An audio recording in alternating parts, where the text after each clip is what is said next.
Today on the Podcast Review Show, we're looking at The Real Wealth Show. Thicken up your skin and get ready for a supersized serving of opinion. Delivering constructive criticism and powerful praise, it's the Podcast Review Show. This is the podcast that takes the guesswork out of first-time impressions. You'll discover new podcasts while learning podcasting tips. Join in on the conversation via voicemail, email, comments, and polls. It's all at our website, podcastreviewshow.com. All right, welcome to the Podcast Review Show. I'm your host, Dave Jackson. Thanking you so much for tuning in.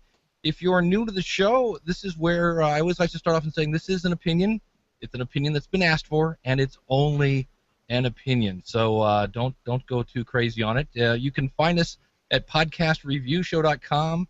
And joining me, as always, the lovely, the talented Eric K. Johnson, better known as the podcasttalentcoach.com. Eric, why don't you let the fun-filled people know what we do here?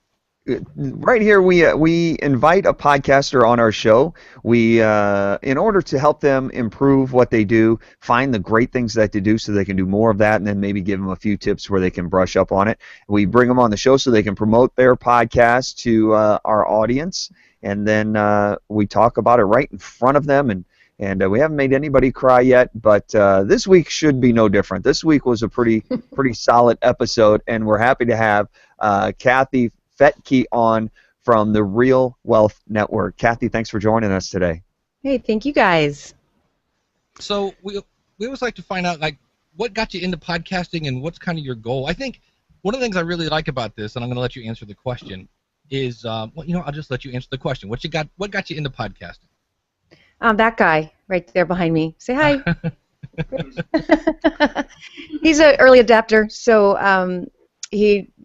I actually had a live radio show in Sacramento, and we had all these great shows, and he thought it was a waste to not repurpose them, so he put together a podcast, and that was way back when nobody knew what that word really meant, and so we would just use the radio shows I was already doing, and then when I ended up not being on live broadcast anymore, the podcast just grew so quickly, even though I had no idea what I was doing. I just talked about my passion, really, and that's what I do. And without getting into your pocketbook, was that something where you paid radio stations to be on, or were you asked to come on? Yeah, it was like a paid sponsorship. Yeah, because I'm finding more and more people going, hey, you know what? I can reach a bigger audience for a lot less money. Mm-hmm. Yeah, absolutely. Yeah, it wasn't very expensive actually to be on the live radio, but I didn't like the fact that I had less control. I had to fit into their schedule. I just really much preferred, once we had done more podcasting, that we could do it as long as we want, or as short as we want, as often as we want, and have the ads that we wanted on there, not be beholden to the radio station. Oftentimes they would be advertising things I didn't actually believe in, so that bothered me too. Ooh, yeah, that would be a problem. I didn't think about that. Yeah. Wow, awesome. Eric, any questions for Kathy before we start playing some clips? No, I'd want to jump right into this show. Let's get it on. All right, so we have here about the first minute and a half or so of the intro of her show. And again, you can find her over at realwealthnetwork.com. And we listened to the episode about how you can have multiple loans. And it was the thing I loved about this show was about halfway through, we got into that area where I was like, I have no idea what they're talking about, which is always a good thing, because I'm like, they're knee deep into the niche. And I'm like, all right, they're talking jargon and all sorts of stuff. And I was like, that means this is awesome, because I'm not much of a real estate person. And but on the other hand, we'll talk about that you did take me into effect. But in the meantime, here is the intro. You're listening to The Real Wealth Show with Kathy Fettke, the real estate investor's resource.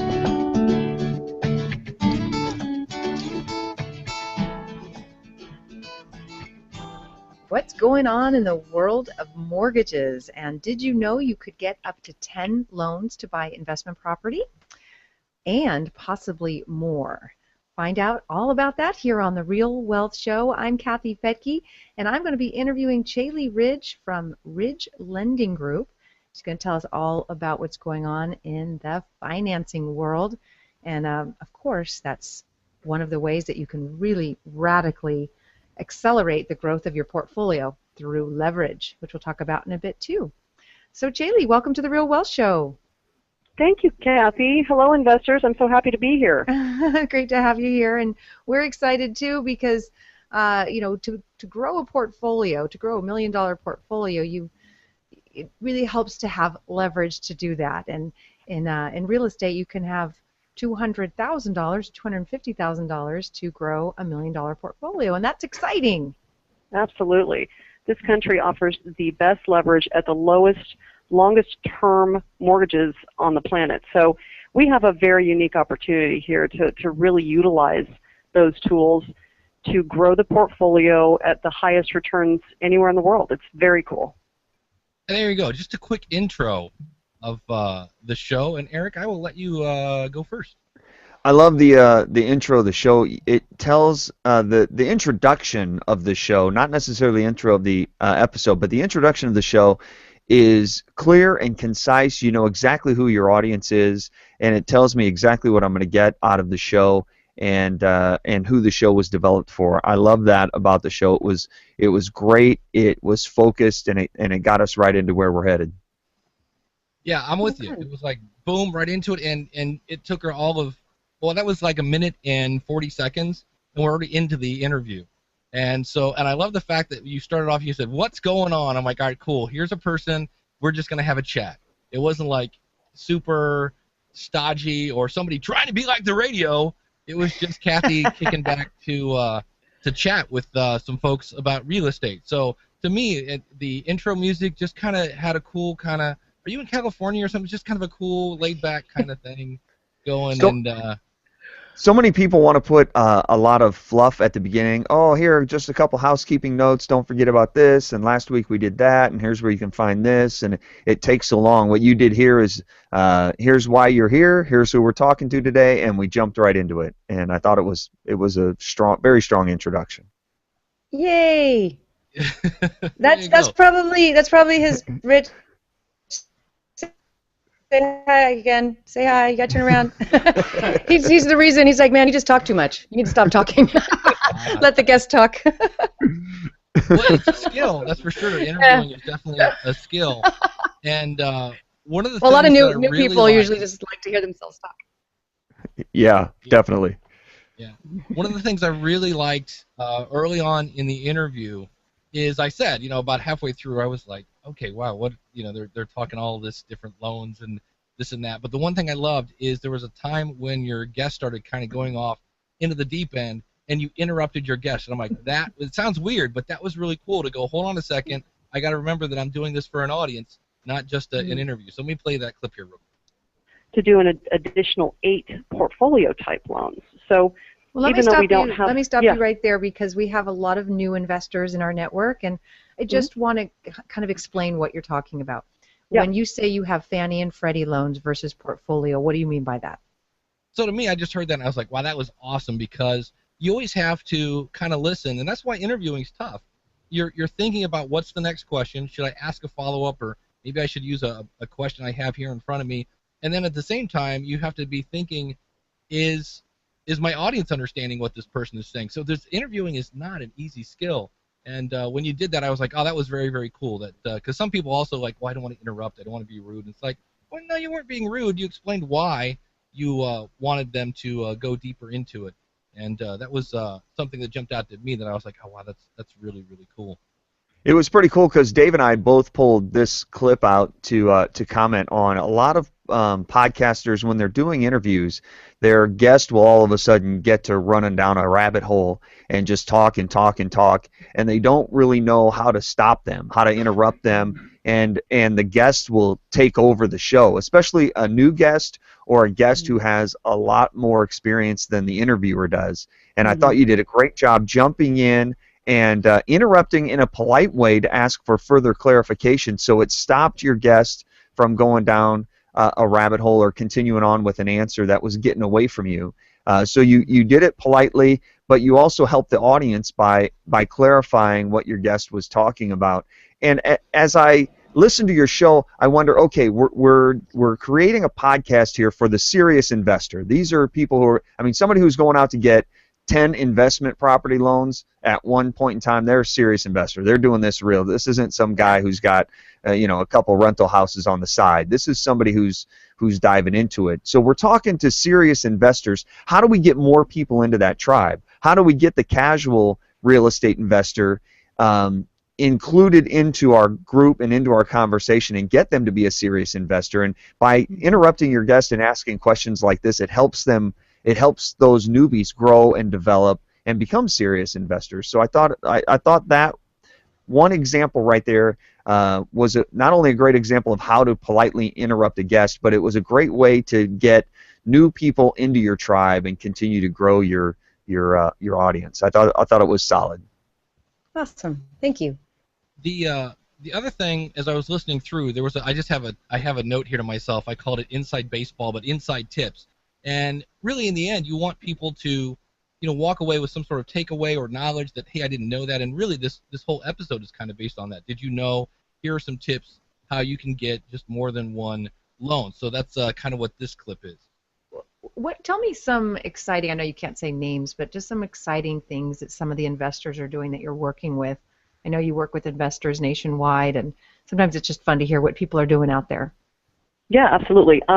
You know what I've been seeing more and more, and this I find very interesting. So I've got clients that have some high net worth, for example, and they have really been smart about strategizing those 10 conventional spots because it does allow you that high leverage at the lowest interest rates you can find.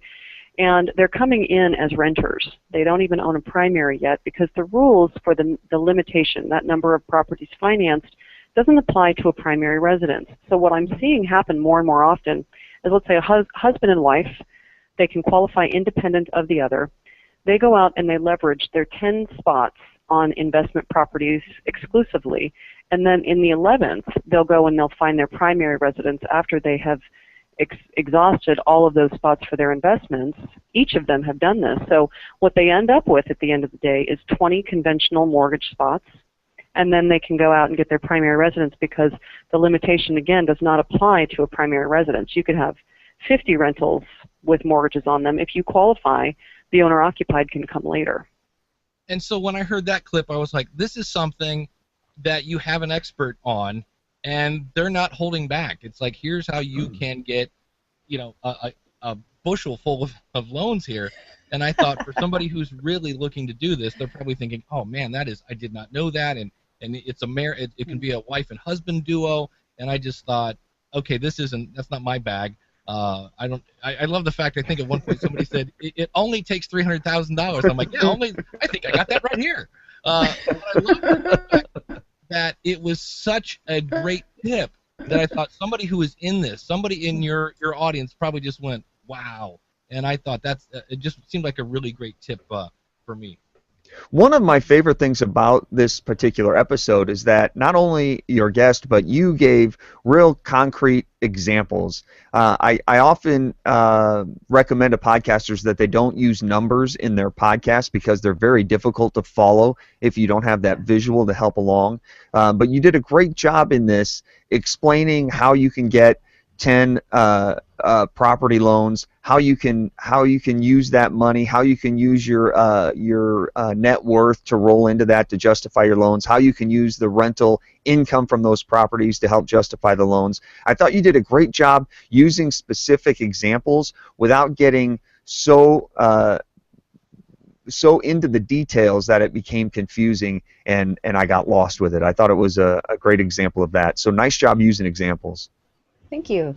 Yeah, the way you explained it and the way your guest explained it, I could kind of follow what was going on. Okay, this person does this and they do that, and because they listed it this way, they're allowed to do more. And then you actually buy at the end, you're renting through the whole thing, and then at the end, when you're done getting all your loans, you can switch.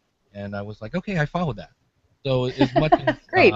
In the middle, I was like, all right, that was cool. And I had a feeling, I'm like, okay, if I was really into that, I'd probably be writing that down right now and going, honey, we need to tap into the 401k and go that route. So, Eric, any other comments on the episode in general? A little later in the episode, as you're talking with your guest, you started getting into some international numbers and how international people can invest in rental properties as well. So it wasn't just confined to the United States. It wasn't just confined to California or Indiana or Connecticut. It was truly global in your audience, and I thought you did a great job. We didn't spend a lot of time in it, but we did a great job keeping the international audience in mind during the episode, and I thought that was really strong. And not a whole lot of podcasters do that, so nice job there. Thank you. Yeah, but a lot of times we forget that there's an international audience even listening at times, and so I'm attempting. Yeah. Remember we said? Oh, here we go. I thought we were going to have our snafu. I'm going to go ahead and share my screen, and we're going to go over to. I think this is your. Kathy, one of the things I'd like to see you do in your podcast, you obviously know a tremendous amount about your audience and about your subject matter. There are times in your show where, as you start getting into a question, you know a tremendous amount and you offer up a lot of that information. What I'd like to see you do is lead your guest to that information and allow them to share it.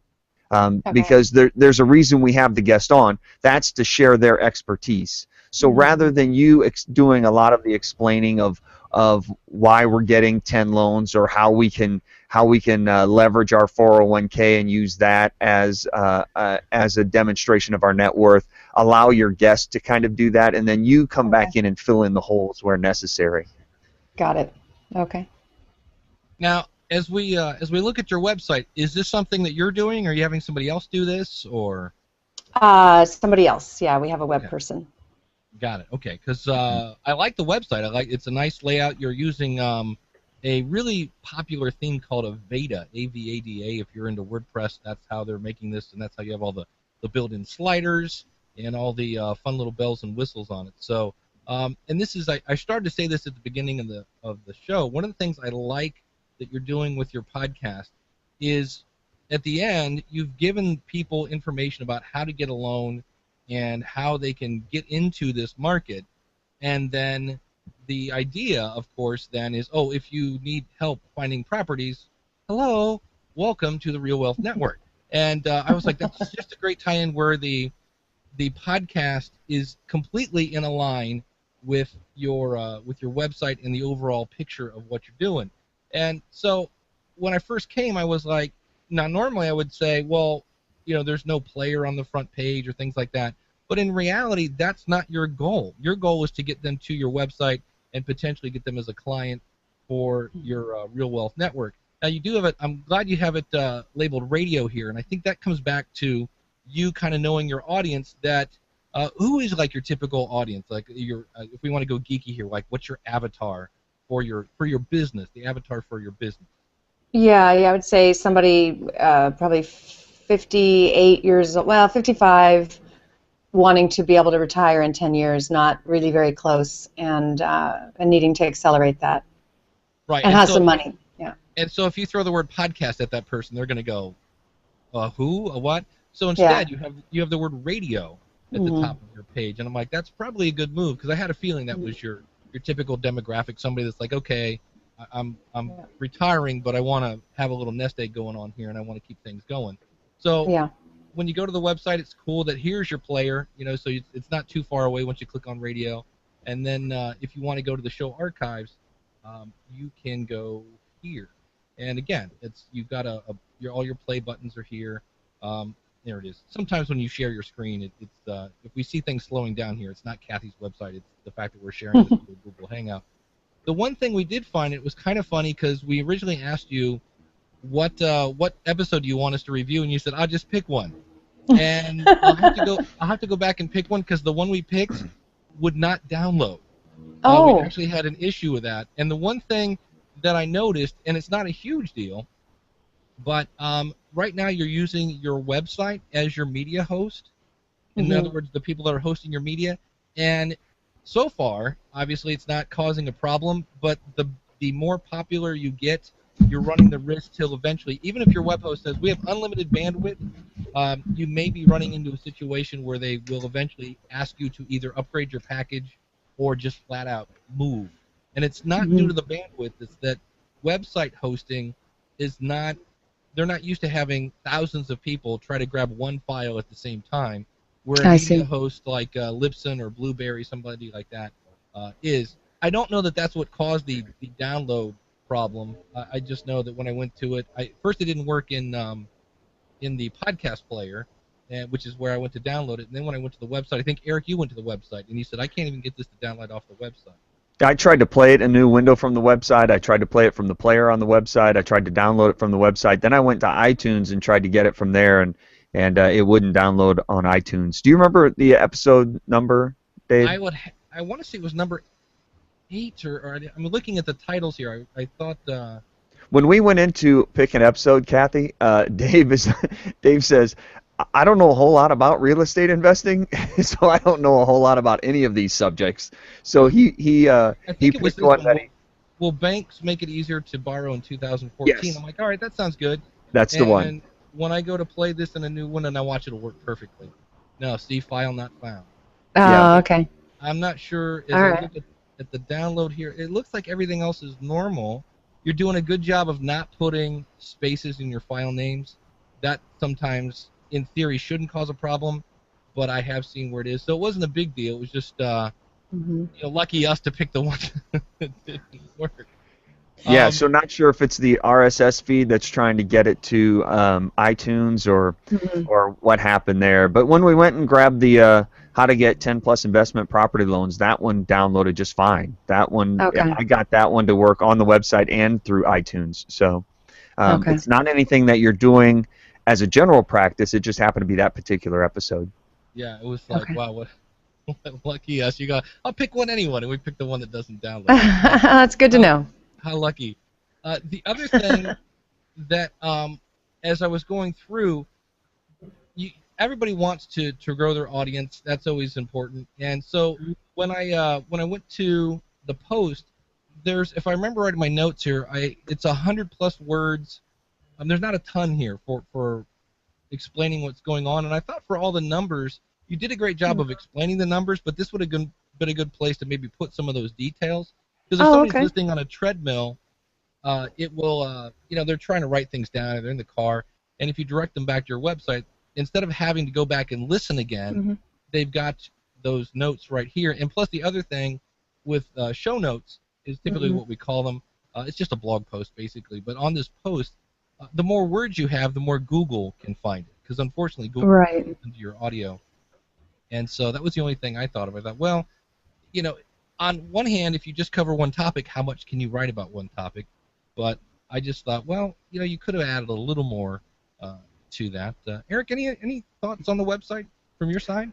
I love the clean use of the white space on your website. I think that really makes a lot of your text jump out. I love the use of video. I think you don't overdo the video. There's not 170 videos up there that I have to sift through, but you use video in the right spots on your website, especially in the Academy. If you go on the Academy, there's a nice little 2-minute video there that kind of explains to me what the Academy is all about and how to get involved there.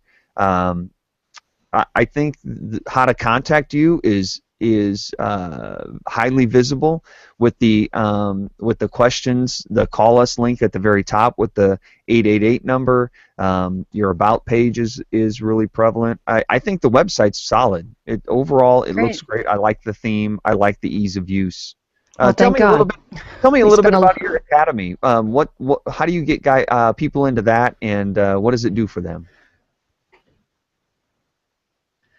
Yeah, well, it's an online educational program where people are getting super high-level investor information for $97 a month. So just in 1 month alone, we might have an attorney on talking about asset protection that would normally cost $450 an hour and does cost me that much. But, the attorney gets visibility on our website, so our members get that information for so cheap.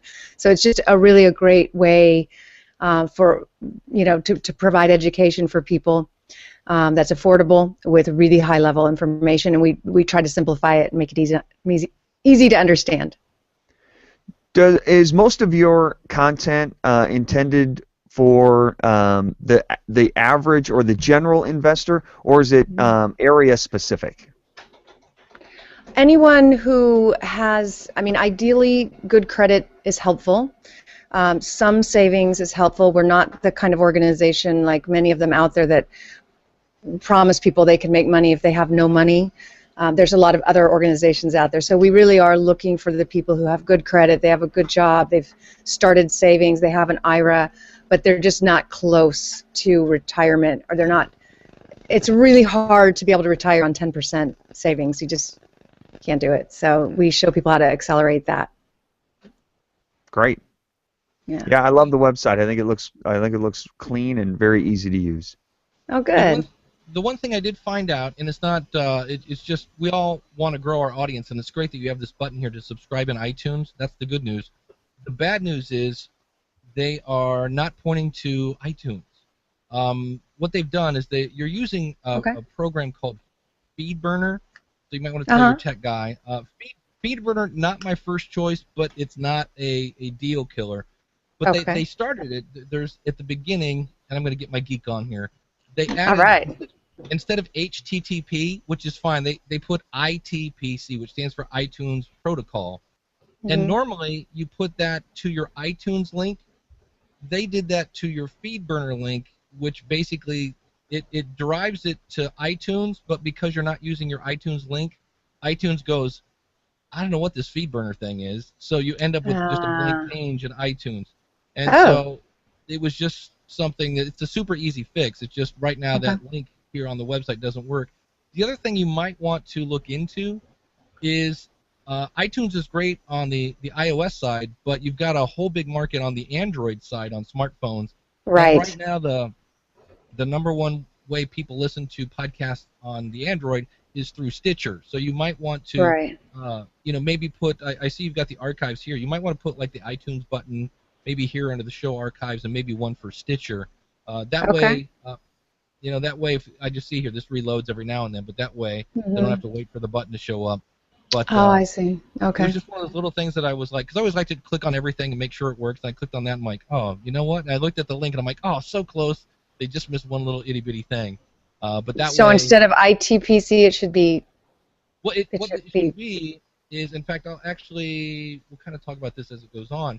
I should have had iTunes running in the background. I usually turn it off because it takes up so much memory. I'm actually not I love iTunes. I hate the program. I love the podcast. As you can see, it's taking forever to load. But all you'll do is you'll go into iTunes and you'll search for The Real Wealth Show. And when you find it, here, let me do this right now. Here again, the Google Hangout is going to slow things down. So if I go ahead and search you here, type in The Real Wealth.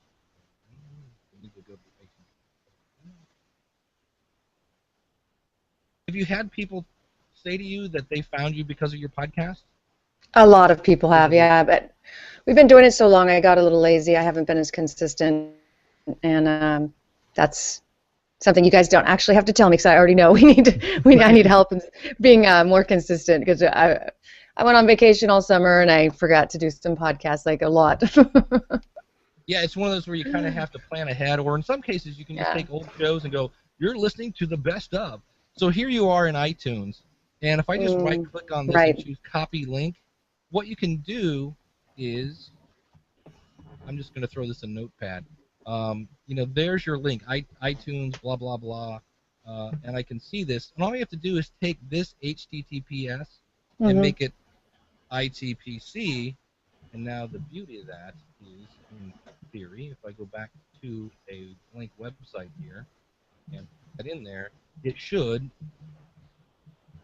what do I do? If I do this, usually if it's on a button, ITPC, right, usually it takes you right to, it's going to be, isn't live stuff fun? Normally, that would take you right to the, it'll launch iTunes and say, hey, do you want to go to the show?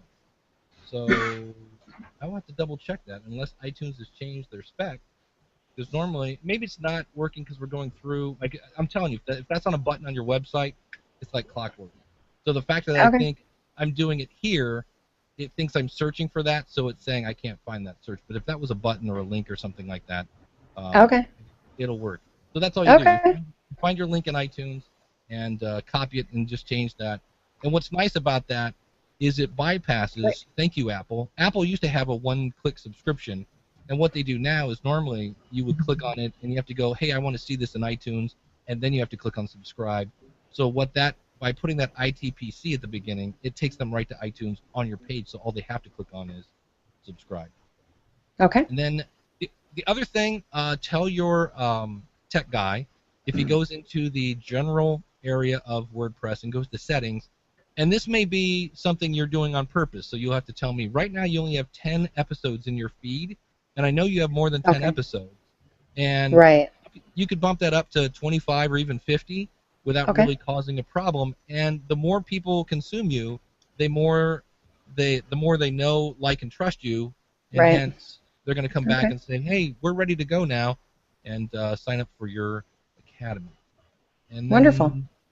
the last little bit of note I had, and I noticed when I was listening to the clip here, your guest was a little louder than you were. And I think, Eric, you Okay. had that in your notes as well.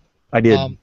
You might want to, there's a free program called Levelator that's free, works on the Mac or the PC, and it's perfect Okay. because it does exactly just that. It goes through and it will even that out. Another service that's somewhat free, depending on how much you do, is called Auphonic, Auphonic, and it basically, Auphonic will adjust the volume level, but it also clean up any kind of hiss or anything that was in the background. Where Levelator is just basically adjusts the volume. And if it's something like this, because it wasn't really super distracting, it was just I noticed when I played it back, I was like, ooh, wait a minute, I'm gonna. When she came on, I had to turn her down. And if you have a situation where if it got even worse, where you actually, if you force your audience to adjust the volume for whatever reason, that's like a cardinal sin. And the Levelator will take care of that. And all you do is you just drag and drop your file on it, and it makes a copy of it, and you use that version, and you're good to go. Great.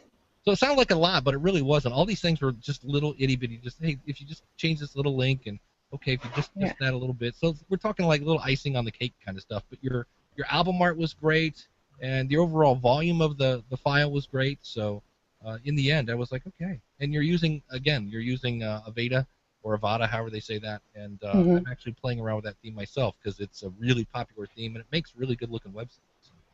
Awesome. Yeah, a lot of the feedback that we're giving you today with regards to tweaks and changes are real minute things. They're just things that'll clean up your podcast a little bit. I think overall the content's solid. Your website looks great. Another point I would have with your website, the difference between the network and the academy, it appears that the academy is your paid membership site and the network might be your free newsletter sort of thing. Right. It wasn't really clear that the network was free. Like just sign up and get the information for free. So you might want to put like a little lead magnet or something there that, hey, if you sign up today and get my 7 tips for finding great properties or whatever you happen to come up with, that'll get people into that network a little bit quicker. But overall, I think you have a strong show. You have great content. Your interviewing style is friendly and pleasant and draws a lot of great information out of your guests. And I think the show's strong. You don't have a whole lot to clean up there. Thank you. Appreciate that. And the last beat, what we always talk about is the last part of your show. We listened at the beginning, so we should probably figure out how you wrapped everything up. And that sounded a little bit like this. Wonderful. Thank you so much. And I hope we can, I hope I can get 20 loans from you myself. I love it. If you need anything, Kathy, we will stop everything just for you. You know it. Aw, thank you. All right, thank you all for joining us. You can always listen to the show again at realwealthshow.com. You can also find it on iTunes. And check out the show notes, webinars, and all the information that you can get there at realwealthshow.com. And we're happy to refer you to some wonderful teams across the country who can find you turnkey investment properties, turnkey meaning that they buy them outright with their own money, they get them renovated with their own money, and they sell them to investors. All the work done for you with tenant in place. We also have semi-turnkey where agents will help you find the property and then help you oversee the renovation of that So it's not totally turnkey, but semi-turnkey, and there tends to be a little more equity in those deals, in which case you might be able to do the buy refi that we talked about.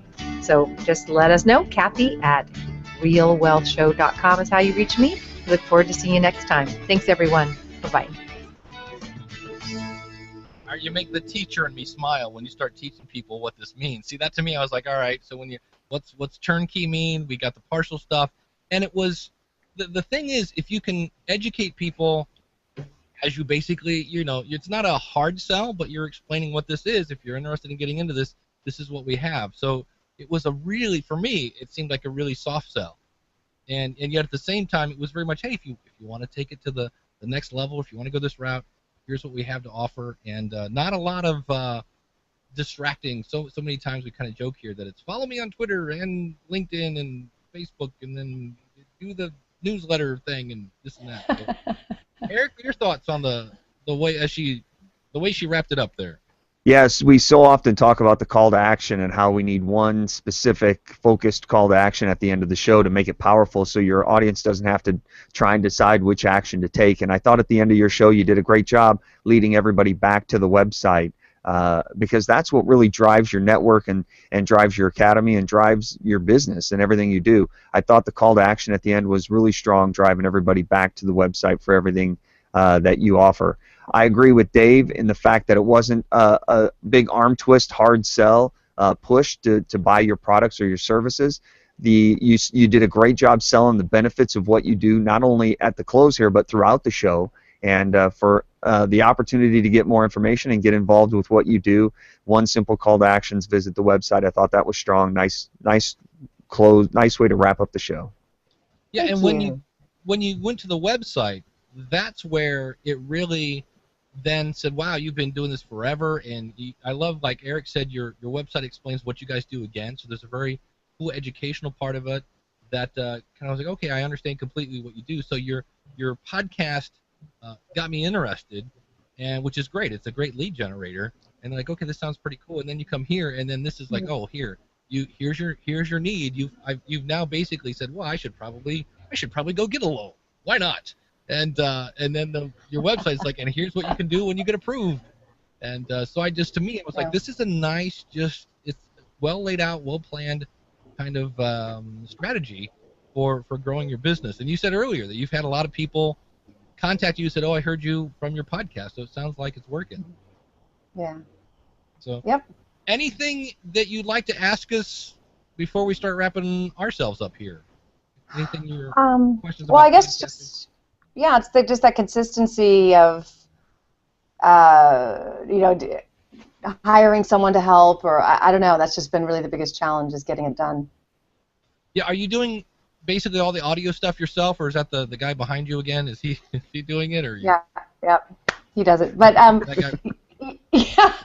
yeah. I mean, really, I know it's just a matter of doing it, putting it on the calendar, and probably getting an assistant to bother me a lot, make sure I'm getting it done.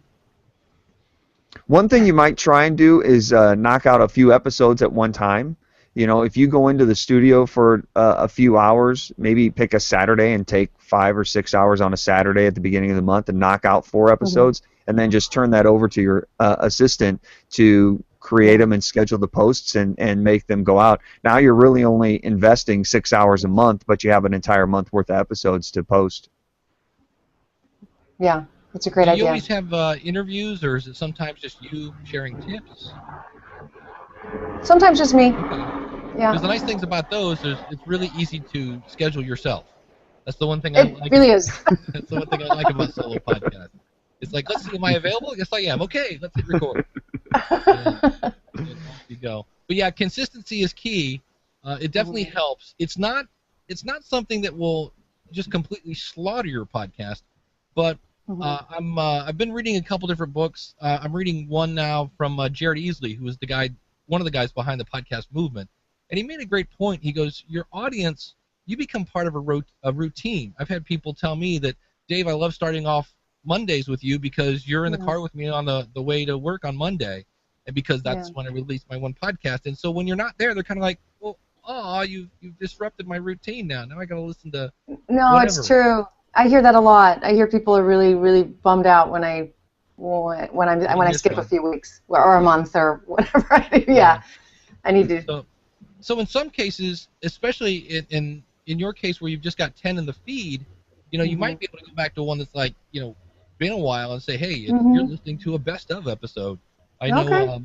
Michael Hyatt does a podcast called This Is Your Life, and he took like a month off to go do some stuff, and he told his audience, hey, I'm going to repurpose some of these, so if you've been a listener from the very beginning, these are going to be reruns. But a lot of his audience had just found him, so that may be some way to do that in the event you get crunched, because life happens. Yeah, I love it. Great, thank you.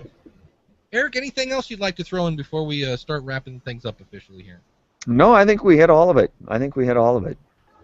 Yeah, you've got a great-looking website, great content, great delivery. That's the other thing. You seem so, you're just talking to me. There wasn't a hard sell. Like I said, I love the way you started off. You're like, hey, what's going on? And it was just like, all right, we're going to kick back and chat. And I love the feel of it. And like I said, I think you have a great strategy going. It sounds like it's working, so that's the other good thing. And really anything I found, like I said, they were just these little things that just make it easier. And like I said, the iTunes thing is pretty big because you want people to go there and subscribe. And it's not super easy to subscribe in the first place, and when you have that little hurdle. But if you give that to your tech guy, he'll get that fixed, and that's just a copy-paste kind of thing. So perfect. Awesome. Okay. Well, thank you so much for coming on the show. And Eric, she didn't cry. So she didn't. She didn't. She's got a solid podcast. There's no reason to cry about that. Yeah, I love Kathy. I love everything you do. I love the examples that you offer. I love the fact that you keep your international listeners in mind. And I think it's your presentation's solid. I love your business model. I love the way you have the academy on there and you help people get involved with real estate investing. You need to work on your consistency and just as you're interviewing people, lead your guests. Let them be the star. That's why they're on your show. And keep working on that. And I think your podcast will continue to grow. If you get some consistency behind you, I can see your audience really start to blow up. Wonderful. And, thank you. Yep. And of course, you can find Kathy over at realwealthnetwork.com. Eric, where can we find you? You can find me anytime you'd like online at podcasttalentcoach.com. There are worksheets there to help you with your podcast and help you get better anytime you'd like. You can find me at schoolofpodcasting.com. And here's our one call to action. If you'd like to be in Kathy's chair and be on this here program, we would love to have you. It actually is a lot of fun. I get to hear, now I'm ready. When I get that 300,000, I'm coming for you, Kathy. That's what it's doing. Hey, listen, we could start you with much less than that. But come over to podcastreviewshow.com. If you go to podcastreviewshow.com/review me, it'll take you right there, and we will hear your smiling voice on this show. And we always like to remind you that there's always room for improvement. So next week, Eric will be out on the road, and so this is one of those things we talked about this. If you know there's going to be a time missing, so next week you will hear an episode where Eric and I talk about some things that you can look for to review your own podcast, as well as not 10, not 20, not 30, but that's right, 40 different ways that you can help grow your audience. That'll be next week on the Podcast Review Show. So thanks so much for listening. We'll see you again real soon.